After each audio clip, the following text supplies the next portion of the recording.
What's going on, Space Monkeys? We got a friendly face on the show today. I'm Robert Durden. This is my friend Ian Berg, and if you guys have been watching the show since its inception, Ian was on a bunch of episodes with me when we first started. We'll probably do a quick episode for you guys tonight, between 30 minutes to an hour. We're just going to kind of shoot the shit. We will be talking about Nina Turner and her run for Congress in Ohio's 11th district. We'll talk about whether or not we trust her to go in there and get things done or sell out like the squad more or less has done. Ian's going to talk a little bit about more or less the government allowing children to be poisoned and corporations doing their dirty work as usual, not giving a crap in our capitalist system and allowing children to be poisoned. And then I want to talk about very briefly, Derek Chauvin was sentenced today. So we're gonna go after that probably last. So, Ian, what's up, man? It's been a little bit. Yeah, not too much, man. So I had the car trouble for a while, and then I've been trying to fix the car for a while, and you saw firsthand my family's gypsy curse kick in. Yeah. So yeah, it's taking longer than it should, but I got some wheels now, so it's definitely nice. It's definitely nice to be out of the house talking politics. I did take a bit of a respite from it for a while because you just have to if you want to maintain your sanity. And I'll tell you why, though, honestly. And I didn't have an epiphany, but I guess I didn't have a change of heart either. I still have the same, views, but I kind of understand things a little bit. And that was, a long time. So I got into politics and wanting to push more information and having people more informed, because I thought if you're more informed, you're going to make better decisions, and you're going to care about, other people and push for policies and politicians that will benefit the country as a whole, right? And then I saw dumb people putting gasoline in bags, and I was like, I'm not surprised nobody wants to help these people, because why would you? They are absolutely moronic. And then I was like, so for a while I was like, yeah, you know what? I'm not mad at Jeff Bezos because he wants to hoard all his money and not help everybody because he sees people like that on the news. Then I was like, you know what? I should get back into it because I want a better world for my kids. So those people, they'll be dead eventually, but my kids will be here, and they'll probably be dead from really bad car accidents where they just get gently rear-ended and the car explodes like a 1990s action movie. Like a Pinto. But, so those people I don't care about. But having a better world for the next generation, that'll still continue to fight for. Yeah, well, people that put gas in bags don't listen to this show. Yeah, so. Bags are for milk, okay? If you ask a Canadian, bags are for milk. But yeah, there was a time where I was just kind of like, man, after seeing the anti-vaxxers and the anti-maskers and the pro-Trumpers and the gasoline bag people, I was like, man, do I even care about helping half this country? And then I realized, well, there's another half that I do kind of like, so. Yeah, and if we're lucky, Bezos is going to go to space and end up some sort of he's going to get hit by an asteroid or dude, shit goes wrong in space all the time. I've seen some movies. Satellite. If that thing that happens in gravity happens to him up there, we're going to be down one billionaire, and it'll be awesome. Because all they'll do is they'll just stack his money really high, have him climb just down. Walk on it down. He'll be fine. He'll be fine. Definitely. So let's talk real briefly about Nina Turner. Yeah. I've gotten some people in the comments that say I'm a little bit naive for hoping that Nina's going to go in there and do the right thing. And I've said since the inception of this show that basically all that she has to do is go in there and show the squad how to vote as a block and unite just a handful of them, 5 or 6. Right. Literally the Avengers. If they could do that, if that's all that she gets done, we will be able to get some concessions along the way. But until the squad decides to start, showing that they have some nuts and actually blocking things, they're going to be a laughingstock, and people are going to know they can walk all over them, and they're never going to get a single concession. So I maintain, and I generally try to give people the benefit of the doubt, I think that Nina, until she proves otherwise, is to be trusted. And I don't think, if you think that AOC and Nina are of the same ilk, I don't think you're being objective, because I simply don't think that they're the same person. I think Nina's been through more. She's quite a bit more older, she's more mature, and she's already been in the Senate before. Yeah. So I don't think that comparing Nina to somebody like AOC is a fair comparison, and I really do think that there is a good chance that Nina goes in there and conks all their coconut heads together and gets them to work together. What do you think? So for me, I was definitely really hurt by a lot of news that came out about AOC and the squad, because you were harder on them than I was, and I was like trying to defend them, saying like they're new to the game, they don't really know how to play politics too well, yada yada yada, and then it came out AOC's giving basically helping finance our corporate money, politicians, and so. Then I started looking at it with a different lens, and you see that they're actually might not be believing how in things that they say they believe in, or they might have just been caught up in the money and the glamour, or they could have just been like trying to battle uphill, and they realized, dude, I'm just gonna go along to get along because I can't get anything done, so why even try? So there's a whole bunch of reasons they could be doing that, but either way, it did make me realize, like, I think a lot of it, and a lot of things they do, just placate the left. It keeps us like, oh, they're gonna retweet our things, and they're gonna like come out and yell about things, and that to a lot of people that aren't very politically inclined but might lean left, they think somebody's on their side. And I say, because I follow all of them on Twitter, and I always say, like, why are you tweeting? Get shit done. All the time. Yep. And so, with Nina Turner, like you, I want to believe that she's going to be acting in good faith, that she's going to come in and she's going to knock some heads together. But the thing is, I think Nina Turner might be honest, and I think she might try really hard to accomplish her goals, but I don't think she's going to be able to get the squad together, because I think a lot of the squad doesn't care enough. I think they're in it for them. I think they're being internet celebrities. I think they're doing a lot of it for the money. I think they're going along to get along. Now, there are some that I think could be swayed, but I think what needs to happen is we need more progressives to win. And that's very difficult because of campaign finance. That's very difficult because of propaganda from the left, the corporate Dems and the Republicans, the right wing, that, oh, socialism is bad and communism is bad, and it's like, dude, I just want to give people health care. That's not socialism, that's not communism.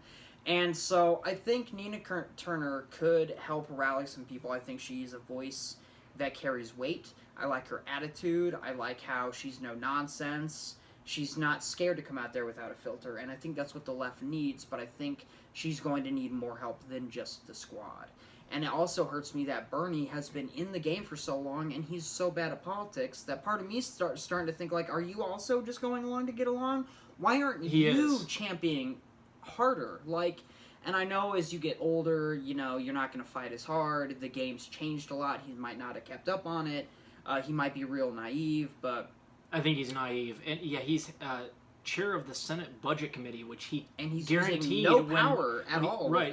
Right, exactly. And he guaranteed when he was kind of campaigning for Biden that you vote for Biden, I will be the head of the Senate Budget Committee, and I'll be able to hold up some bills. And he even alluded to holding up the military budget, which he has not done. Yeah. He hasn't exercised his power at all. So I think it is naivety with him. He thinks that Joe Biden can be pushed to do lefty FDR-like things, and the evidence is to the contrary. So that makes him naive. There's not a single policy that Biden's put forth, and every campaign promise he's watered it down 3 or 4 times.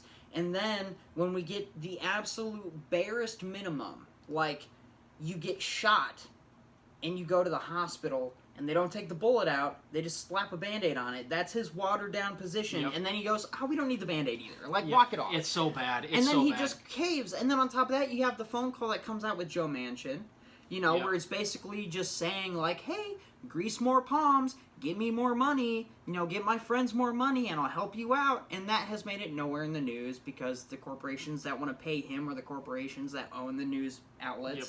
Yep. And so, there's a whole bunch of people that are doing it for them. They don't care about the people, and I think a lot of people are starting to get into politics for that reason. They want to get ahead. They want the money. They want the prestige, and they want the book deals, and maybe they want to come out to be a hero, but very few people go in wanting to change and wanting to help people.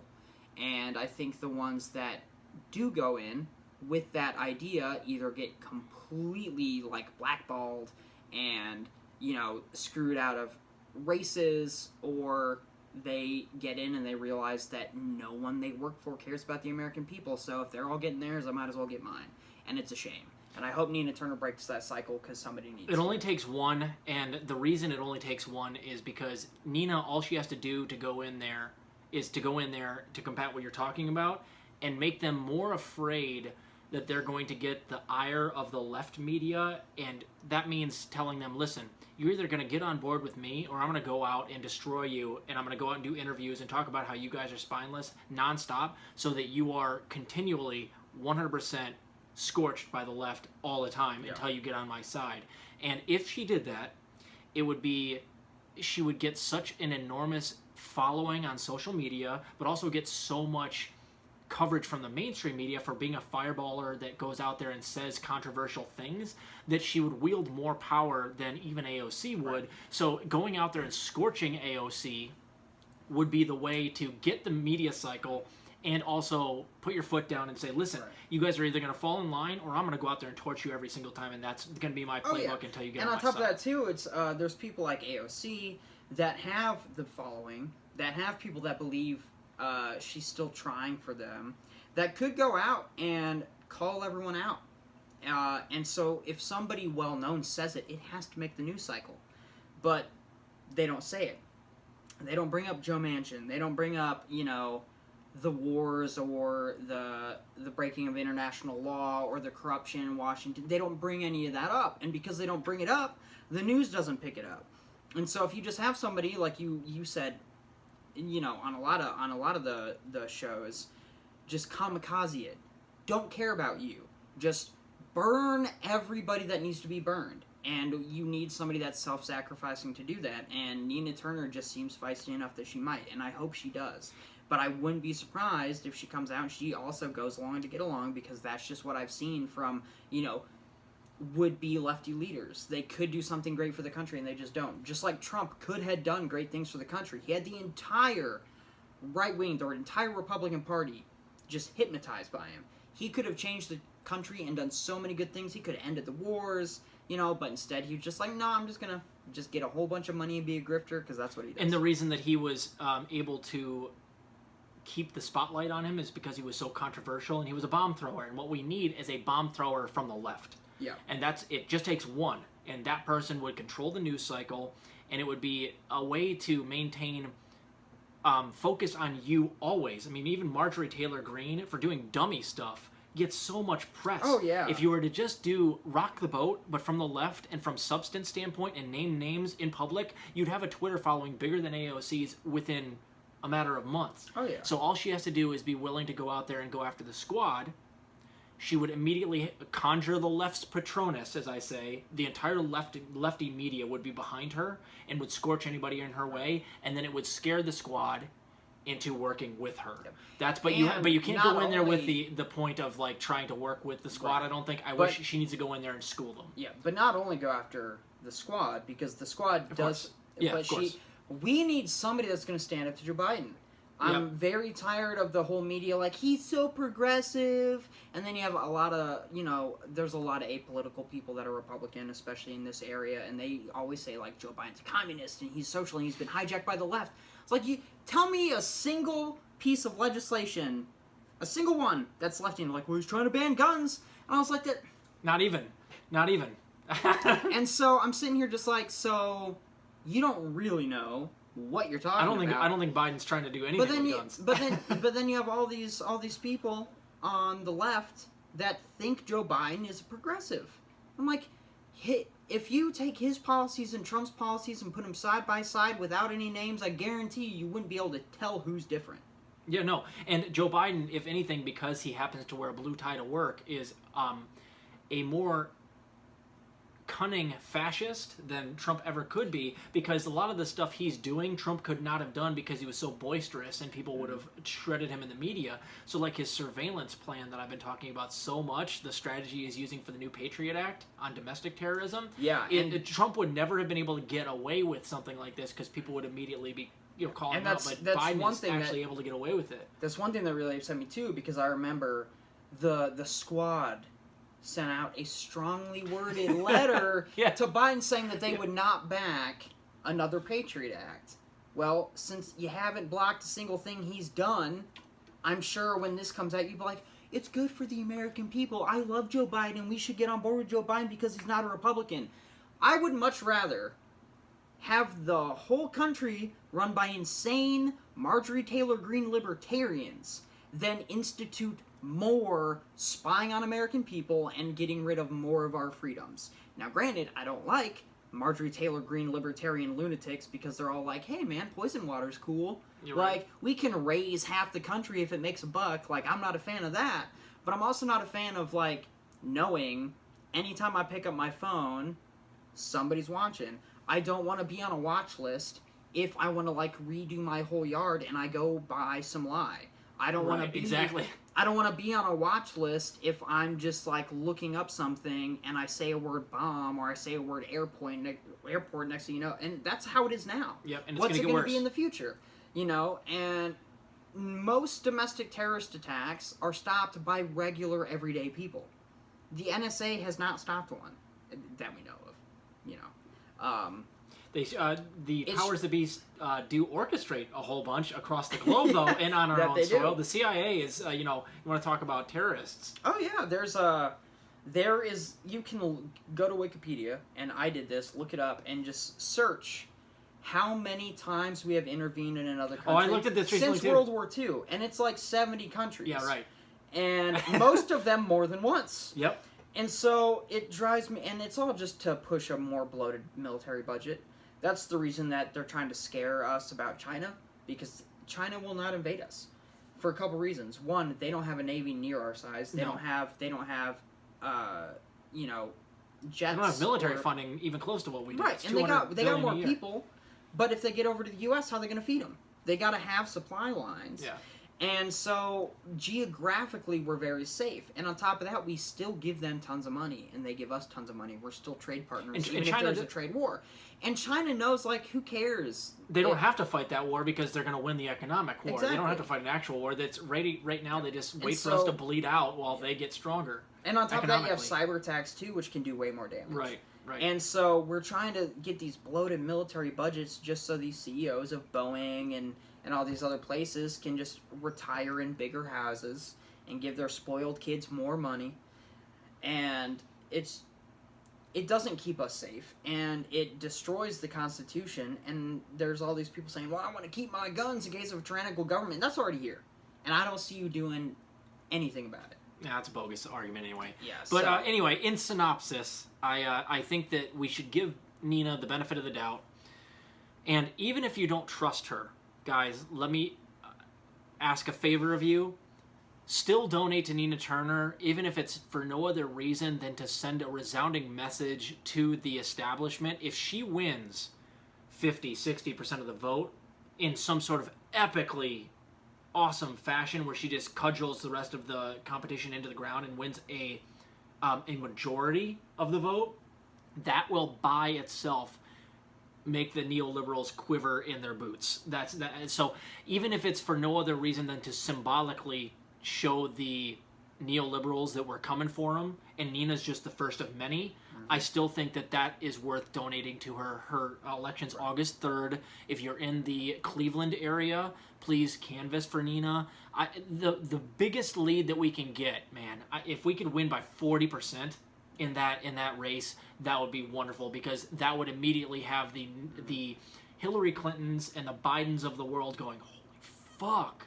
You see what happened? Chantel Brown had all the money and she got 10% of the vote. Right, and on top of that, too, if more progressives start picking up, Right, Nina Turner yeah. wins, there's little ones, the more that win, the more people that are thinking to themselves, oh, I'm never going to win, I don't have the money, I'm not a lefty, they might be pushed to run. And they might be great politicians that really want to care for the people, and if they see others that, you know, are the underdog going against the big guy winning, then it might urge them to say, you know what, I am going to run. I'm Good, going to yep. try, even local elections, because I want to make a difference. And you're going to start getting to where people that have good intentions want to be in politics because they don't feel the game is as rigged. Right. And that's India important. Walton. India Walton just won in Buffalo as Buffalo's mayor. She's a socialist. She's a young black woman. She's a nurse and a teacher and an activist. She upset Byron Brown, four-term incumbent. Mm-hmm. And Andrew Yang did the exact opposite. He decided to go opposite of socialist and move more neoliberal, and he came in 4th place, even though he had a 15-point lead a month out from the election. Which is absolutely ridiculous because New York is very progressive. Right, and so, but here's the thing, man. If he had stuck with the UBI thing and gone and run a platform similar to India Walton, who's in Buffalo right down the street, he likely wins the mayoral election by 20 points. Yep. So the lesson here, guys, is exactly to your point. You can win, but you need to stick to lefty politics and really fight for it because it's showing up as we speak. We're starting to see socialists be able to win. Yep. The pivot needs to die. Yep, it definitely does. That's what it's needs so to stupid. And Bill Clinton triangulation-style Democrats need to go because they can't be trusted. They say one thing and then they change their mind and do something else. Yep. I want somebody, even if I don't agree with all their policies, okay? Even if I don't agree with everything they have to say, and I just agree with a few key points. If they never change while they're running and when they get elected, I know they're trustworthy. Yep. And I would much rather have a trustworthy person I don't always agree with than somebody I always agree with, and then they get elected and they're just like, yeah, all that stuff I said, that's kind of triangulating. That's kind of some hippie shit. So I'm a Republican now, but I'm gonna wear a blue tie. Yep, exactly. Biden, talking to you. Yep. So that's what I'd like to see. But let's move on to what you were looking to talk about today. I'll let you kind of lay out the red carpet for me. You're in medicine, and I was in pre-med, and I wanted to be a neurologist for a long time. And so I always try to keep my ear to the ground for different scientific stuff because I'm a giant nerd, so that's what I do. And so a lot of the articles that get suggested to me are sciencey articles. Now I have to be careful about where I pick these up because IFL Science is very clickbaity. Yeah, it's not. And you have to go and you have to look through it. Fact, yeah. But there was some articles, and I sent you the links, so you have them, that talk about PFAS, which is a group of chemicals that are non-stick chemicals. Now, I have it up here. I'm going to butcher it. So polyfluoroalkyl is what it is. So anybody that is a biochem major, don't downvote this just because we can't say words. Polyfluoroalkyls. Yeah. And so what it is it's a chain of, it's like fluoride or fluorine, and then it's combined with some other stuff, and it makes non-stick coatings. Now that's, Teflon's in the same group, right. Scotchgard's in the same group, and so I know, my mother, she's like, Teflon causes Alzheimer's disease, and she's been saying that for years. I'm like, that doesn't make sense. Plaques are sticky. So, of course not. And so, but she never used Teflon. I don't like to use Teflon because it always, flakes off in my food. I like, cast iron cookware because I'm, an old guy. Me too. And so, I've never been a big fan of the stain-free stuff, so I don't really use them too much, but I was reading up on PFAs. So the article that grabbed my attention was they did a study of 50 women, and they studied breast milk. And originally they were just studying breast milk to study breast milk, seeing what was in it, all that fun stuff, which is very important because with America not wanting to update its infrastructure, you're seeing a lot of towns like Flint, Michigan with chemicals in their water. In Peoria, there is a chemical that is put into the river that is a toxin. You cannot filter it out.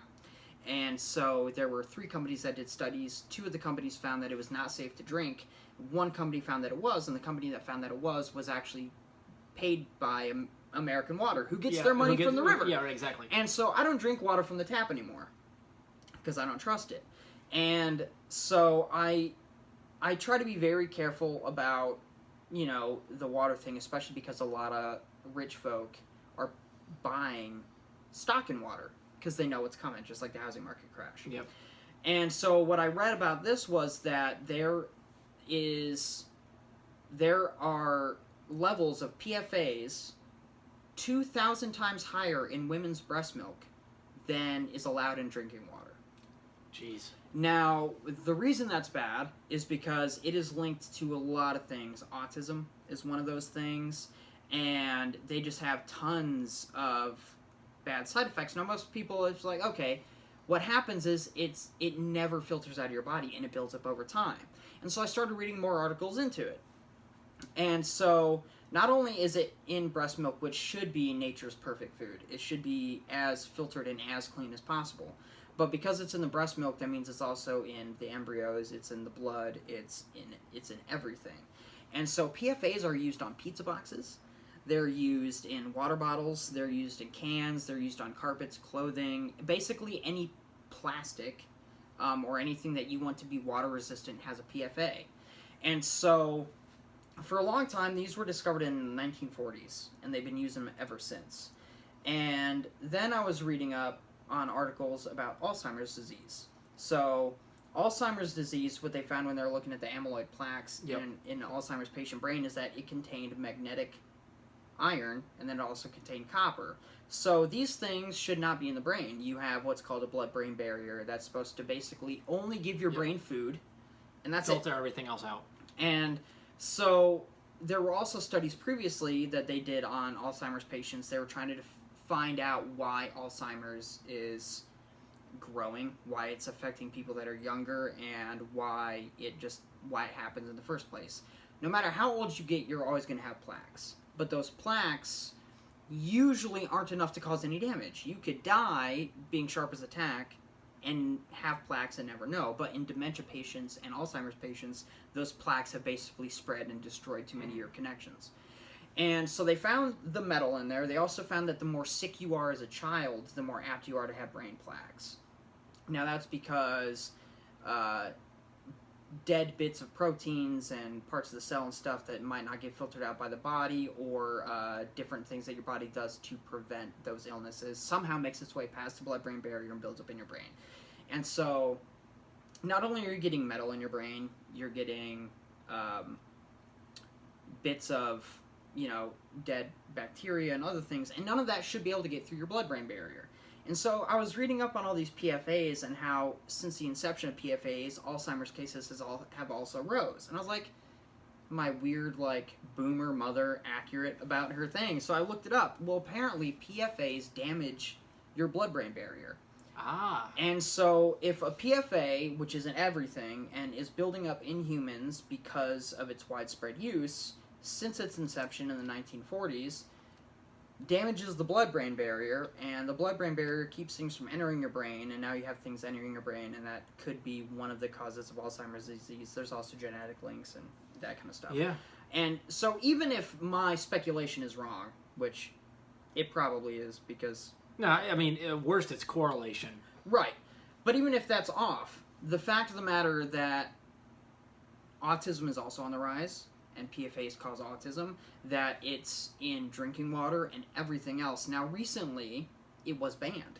The PFAs have been banned, but unfortunately, they don't break down in the environment. So they're in your water. And that is why, one of the reasons why the infrastructure bill is so important.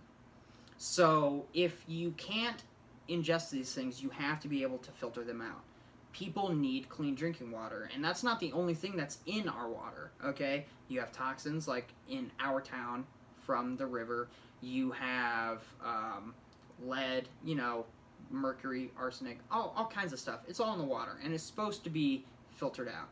Well, that's fine. It might be filtered out in the plants, but by the time you have passed through all the plumbing that's been in since the Depression era, and it gets to your house... you want to make sure... Yeah, you want to make sure you're drinking something safe. And it's just... You see more and more that it's not. And so, not only is one of the reasons that this got so bad is because lobby groups like to make the EPA not come down on them. They want to save as much money as possible so the politicians aren't pushing for us to be safe and us to be healthy. Yeah. And what I also find comical is that while this is going on, there's more things tied to PFA poisoning. More people have PFAs in their system than they should. 98% of people have levels that are too high and are considered unsafe. 98% of Americans. They even found it in the blood of polar bears, so you could live on a homestead and, just be far away from everything. I don't think you're going to be further away than a polar bear. Yeah, you can't avoid them entirely. And so it's damaging everybody on Earth, and no one is held accountable. Yeah. Now, I understand when they first came out, there wasn't any problems because they wouldn't build up. But now that you are seeing that... Yeah, long term. There needs to be a larger separation between... Because there's supposed to be a separation between church and government. But there also needs to be a separation between money and government. Because if there isn't, things like fracking, things like, water being polluted, things like PFAs, and it's all going to get worse because a company is going to continue to give people like, Mnuchin money and Biden money so they can continue to keep the status quo. Cut corners and allow people to get Alzheimer's and cancer and all that stuff. Yeah. Another argument for more or less nationalizing a lot of this stuff. Like water companies should absolutely be like nationalized. Right, and that's another thing too because you might say, oh, well, if I can't drink my drinking water, well, I'll just go, get some, water from the store. Well, you go get water from the store, it's in plastic. Yeah, right. And exactly. if water sits in plastic for too long, it also makes, I think it's called blasphemol, which is a cancer-causing chemical as well. And that also is released from plastic if it's left out in the sun. Yeah. And in humans, it causes cancer, but in mice, it makes them blonde and fat. Oh, jeez. My two solutions for this are the thing that the people can do, which is, if you're hearing this, just do your best to, avoid Teflon, stuff like that. Buy Scotch Guard, right, polyester. As best you can for the time being. And then the long-term goal should be to nationalize things like this so that they can be higher regulated. This is one of those things that is absolutely, it would be much safer if it were run by the government. Right. And I just argue that clean water is a human right, so therefore your tax dollars should pay for the government to make sure that we all have clean water, which means it shouldn't be in a capitalist system. Or you can do a lot of other things. For instance, stop making it illegal to collect rainwater. Now, rainwater is also rainwater also contains poisons. I'll have you know.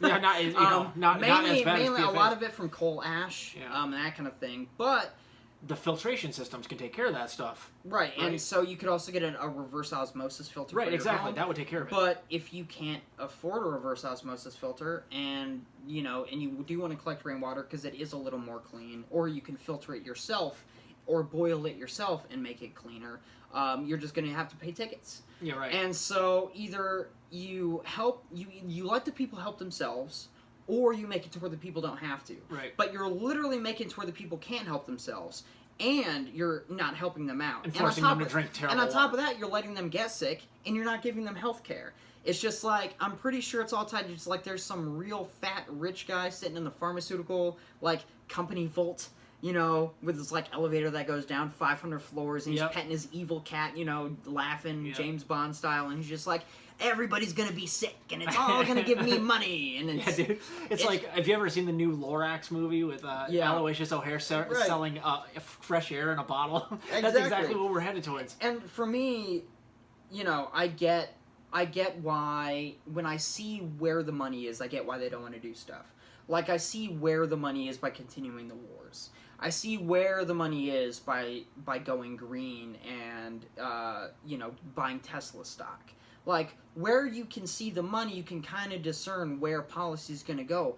But I don't see where the money is by letting the entire nation get poisoned slowly, other than the pharmaceutical companies. But even then, you're taking, people out of the workforce, you're making more people on welfare because they're going to have autistic children that might be so severe they can't work.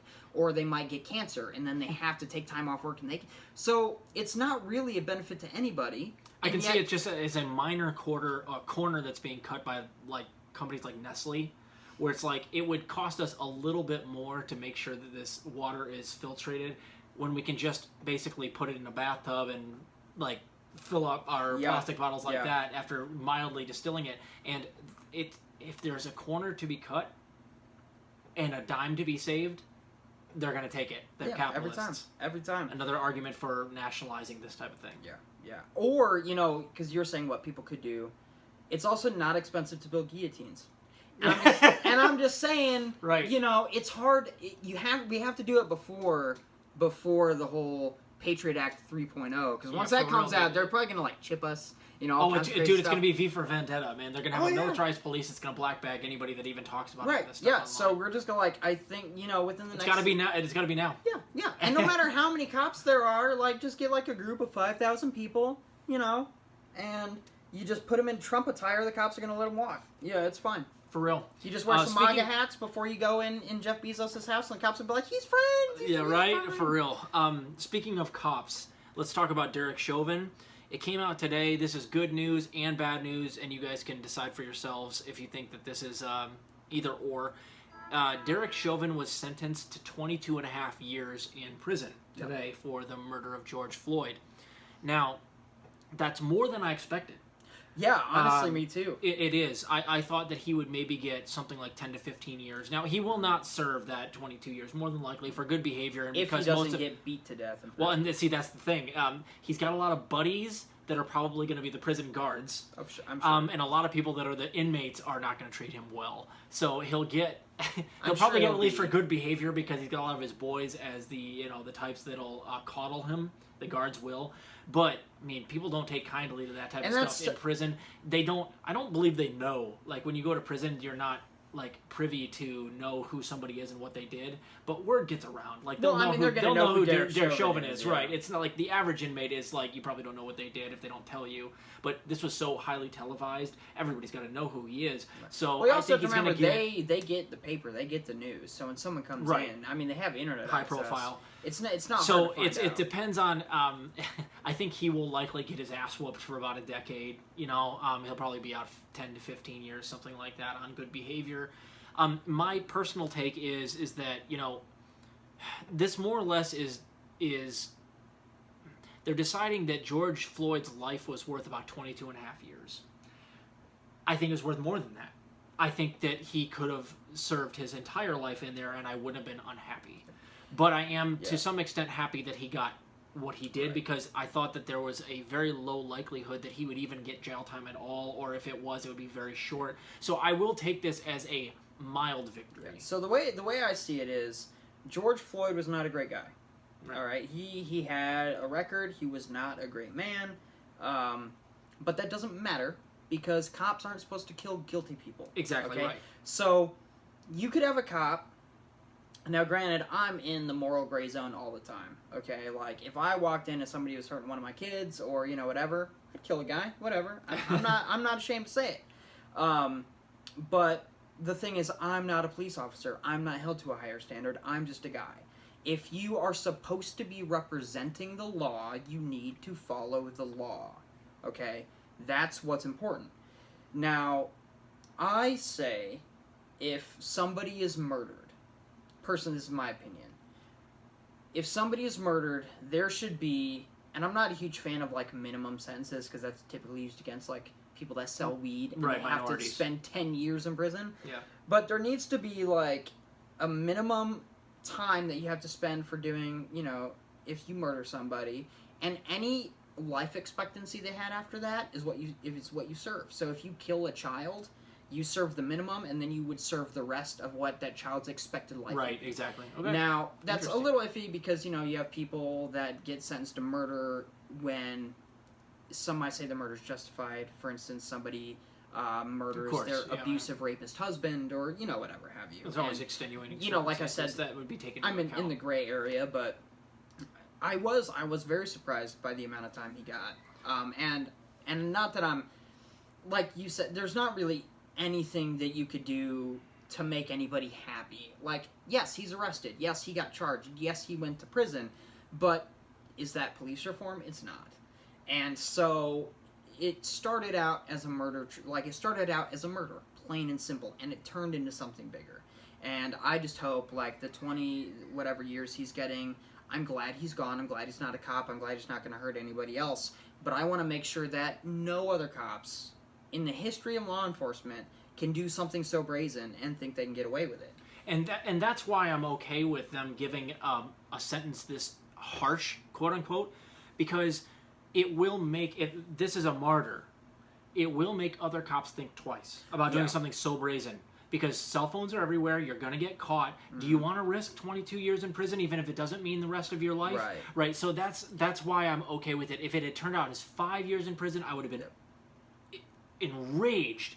But this does set a standard. Yeah. It sets a precedent that tells other cops, listen, you might do 2 decades, You might do 2 decades. So beware. Don't have an itchy trigger finger anymore. The obvious other thing we could do is qualified immunity, ending qualified immunity, allowing George Floyd's family to sue the Minneapolis Police Department on top of Derek Chauvin going to jail for 2 decades or so. Because you also have cases like Breonna Taylor that no one saw justice. Never. One cop got in trouble because he missed. Right. And it's insane to me because, like I said, George Floyd was not a great guy, okay? And what the cop did was wrong and he should be punished accordingly. But one cop doing something wrong and 5 cops doing something wrong, it's still murder, And that's not the first. There are videos that I've seen of cops, no-knock raiding houses. They're in the wrong house. Did you not use GPS to get the address? Yeah. There was one where they threw a flashbang into a crib with a baby in it. Oh my God. No one got in trouble. Thankfully, the baby lived, but that could have killed the child. Probably and hearing loss and God knows how much trauma from something like that. We're at the wrong house. The guy we were going for is already in prison. Sorry, I flashbanged your baby and killed your wife, but Yeah, right. There should be no knock. No, that needs to go. And there also, as far as the vetting process for police, we could do better on that. But the best thing that we can do in terms of just 2 steps is just make sure that we end qualified immunity and make sure that occasionally we get these cops that do something brazen like what happened to George Floyd, murder on camera, make sure that they do some time. So, and we'll work our way from there. But yeah, you're right. I would also like to see, and this is an interesting, it's just a meme that's going around, but I think it's an interesting idea, is if you made any reparations that are paid to families from the death of one of their family members from the police come out of that police officer's pension fund that was given to them. Right. That would be super. You'd immediately see these itchy trigger fingers going away because they think twice about Right, you're like, trigger. oh man, when I retire in 5 years, I'm flat broke. It's like, well, you shouldn't have killed somebody because how are they gonna? It just incentivizes them to think twice, and really analyze objectively whether or not their life is in danger or it's not. Because if you pull the trigger and it's not justified, your pension's gone. Right. That would be enormously effective. I would love qualified immunity to be taken away, and then for that to be the rule. Beyond I'm not an ACAB person. No, me either. I've met police. I know police officers. It's bad to generalize that way. But there are also videos I've seen. There was one where 3 English cops who don't have firearms stopped a crazy man who was wielding a machete. No one died, and the guy with the machete didn't even hurt anyone. And I'm sure they probably didn't even hurt him that bad either. Right, and so it's different in that situation because they don't have guns, so they had to think, right, tactically, like, how are we going to stop this guy? We can't take him out, And then I also know that, or at least from what I've been told, I'm not a police officer, that when you go into training, it's like they hammer it in your head that everyone hates you and wants to kill you. Jeez. So when you get out there, you're just like, oh, there's enemies everywhere. And so, but there's also, like, police that I met in my town. My neighbor's alarm went off, and he was outside shining a light, and I go out to smoke at like 3 a.m., and I'm like, hey, man, can I help you with something? Well, she had a friend staying, and they were staying for a while, and she went to bed, and he went out to smoke, and she set her silent alarm. So he was there checking on an alarm, but he couldn't go in because our town had budget cuts, and they took their partners, and so he's like, if I go into this house and I don't have backup, get hurt. And so part of me's like, well, on one hand, like, you're a cop, you're supposed to go in to see if anybody's hurt, but on the other hand, I'm like, I'm kind of happy you didn't, because you could have killed somebody that you didn't have to kill. Right. And so, one, they need to teach cops the law better, because a lot of cops don't understand the law. They need to go to school for longer. 2, you need to stop scaring them. So they might not go in being a coward, but they get out thinking the whole world's against them. When in reality, most people don't want to mess with cops. They don't want to kill a cop. They don't want to shoot a cop. They don't want to even run from the cops. They just want to go home. Like, write me the ticket and let me go home. Yep. And so the culture needs to change. Law enforcement needs to change. The fact that they don't care about you. They're kind of like sent to mop up after or clean up. There's a whole slew of issues with the police. And I hope that Derek Chauvin being convicted is the start of something and not just like, oh, we placated you, we're not going to do that for the next 10 years. Like, you get your one bad cop in jail and everybody else. We're going to get an interesting experiment in terms of India Walton, who I just told you is going to be the new mayor of Buffalo, versus Eric Adams, who, if you know, he used to be a cop. He's like hardcore Kamala Harris style mayor. So we're going to get a very... So he's also a white woman? Right, exactly right. A Michael Jackson type. Yeah. But no, he's a black man, and he's definitely like hardcore cop dude. So what you're going to see is a stark contrast between what India Walton has already said she's going to do in Buffalo, which is a very much more sending mental health professional to non-emergency situations instead of cops, and also removing cops from routine traffic violations that sometimes turn into violence because the person that they're pulling over freaks out, or because so what you're going to see is a socialist, more or less defund the police style policy with India Walton versus what Eric Adams does, which is going to be hardcore, more funding to the police. Yeah. And we're going to see how it plays out over 4 years in an interesting experiment, as you will. So I'm interested to see exactly when 2025 rolls around, when both of these people are up for re-election, what the policing systems are like in the respective cities and how the people are responding to it. Yeah. Because I think that India Walton is going the right direction in making it so that police officers aren't put in situations that are dangerous, but also aren't put in any situations where they have any excuse to pull the trigger. Whereas Eric Adams is, I think, going to do the opposite in NYC. Right. So and it's going to be interesting to see. Like I said, I'm not a cop. So if you are a cop and you are watching this and you want to correct me, that's fine. But I haven't met a single cop that likes writing traffic tickets or likes responding. Like, don't you want to solve some crimes, like go and actually fight crime? Or likes responding to a crazy person call. Let's take that off your plate and remove the incidents. In Illinois, it's bad. We shut down all our mental health facilities, and we just let them out. And so the majority of when I worked security at a hotel, the majority of the issues I had were either A, domestics, or B, a crazy person that either should have been institutionalized or on meds, seeing a therapist, couldn't get the help they need. Yep. And so they're not in the right mindset. And I had to call the police because they might have been getting aggressive with me, or guests, or shouting, or urinating somewhere they shouldn't be urinating, or running around stark naked. And the cops don't want to deal with that because they don't know how to deal with that because that's not their job. Their job isn't to be a doctor and to be a therapist. It should be to stop crime and catch bad guys. Well, a crazy person that needs help is not a bad guy. Yep, and just need help. And a lot of times, because you're brought up in the American police system, if you're a hammer, everything looks like a nail. Yeah. So you respond to a lot of things with force, deadly force, when they don't necessarily need to be. And that goes back to what you were talking about, where they scare the shit out of... Yeah, my apologies for saying crazy.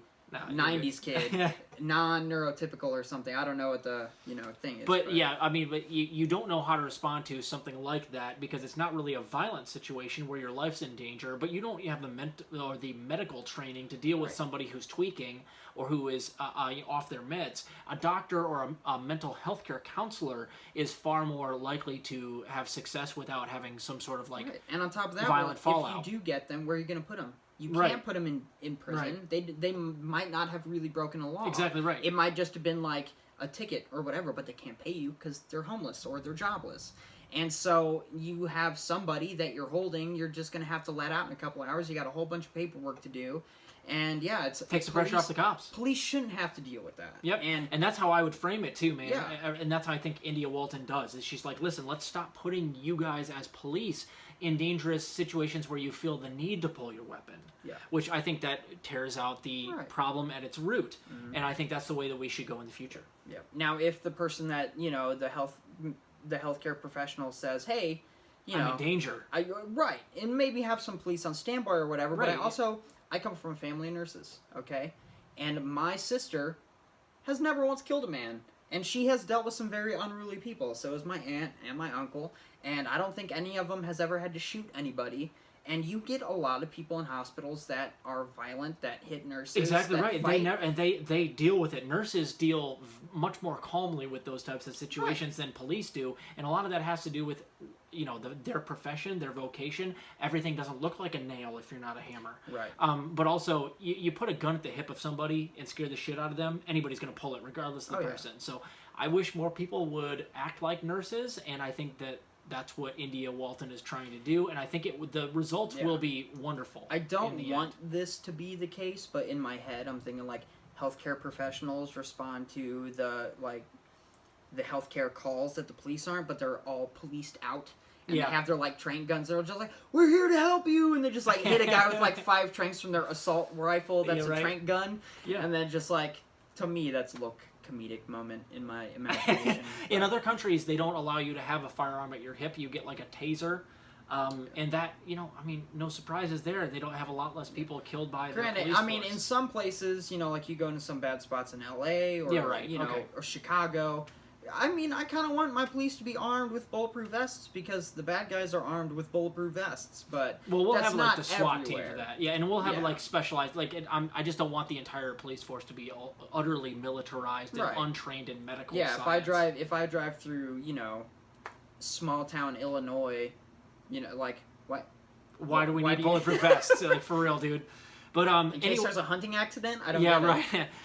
But yeah, I mean that's all I really got to talk about tonight. We kind of came full circle on everything like that. You know, I really think that it'll be interesting to see India Walton's Buffalo versus Eric Adams' New York City. It's good to have in terms of the police force, but other things as well. It's wonderful to have areas because our country's so vast. And I'm reading a book, American Gods, and in that part they say New Orleans is not in the same country as New York. And we say it's the same country, it's the same, you know, the border is there, but it's a completely different world from one area to the next. And so you have places like Seattle that went to $15 an hour overnight and their economy's booming.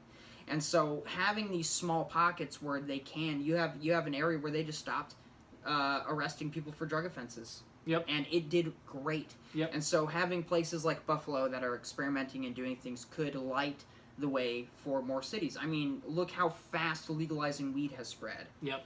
And that's only been a few years. Yep. And so I think it's really good that she won that race, and we can keep an eye on everything and see how it goes. Now, granted, what works in Buffalo might not work somewhere else. I said that in my episode. Yeah, that's true. But it's, if you never try, you'll never know, and you need the data so you can extrapolate and try different things. Set a template, and that's all India Walton's doing, is setting a template. I think it'll go very, very well, and we have plenty of time to watch her. So let's do that, and I think that we can also learn a little bit about having other socialists win in mayoral races or city council races by looking at how she ran. So I'm doing my best to break that down as well. So fundamentally, we can understand how the strategy she used, how that worked. Oh, yeah. So, anyway, guys, I'm glad you've stuck with us. It was a little bit of a long episode, but we're going to have Ian on more and more now that we have some wheels under us. And because all this stuff's going down, man, that's why I can get my Guy Fawkes mustache. Yeah, exactly right, so dude. in case I got to, you know, get third-degree burns on most of my body. Dude, that's what I'm trying to do on this show, man. Get third-degree burns. I'm not coming back. God, get third-degree burns. No, I'm trying to get everyone to get their Guy Fawkes mask on. Yeah, you gotta anymore. Yeah, so I don't want to be a conspiracy theorist, but it's crazy. It's we crazy. may not have any other choice if we can't, reformat the Democratic Party in a very substantial way soon. We're gonna have no choice but to go V for Vendetta on everybody because we're gonna be V for Vendetta as far as our government goes. We'll have no choice but to if we Guy can't Fawkes turn the frog straight, it's just someone's gonna have to pay. Exactly right, man. So keep fighting the good fight out there, guys. Thanks for sticking with us. We'll do more episodes like this in the future. We'll see you.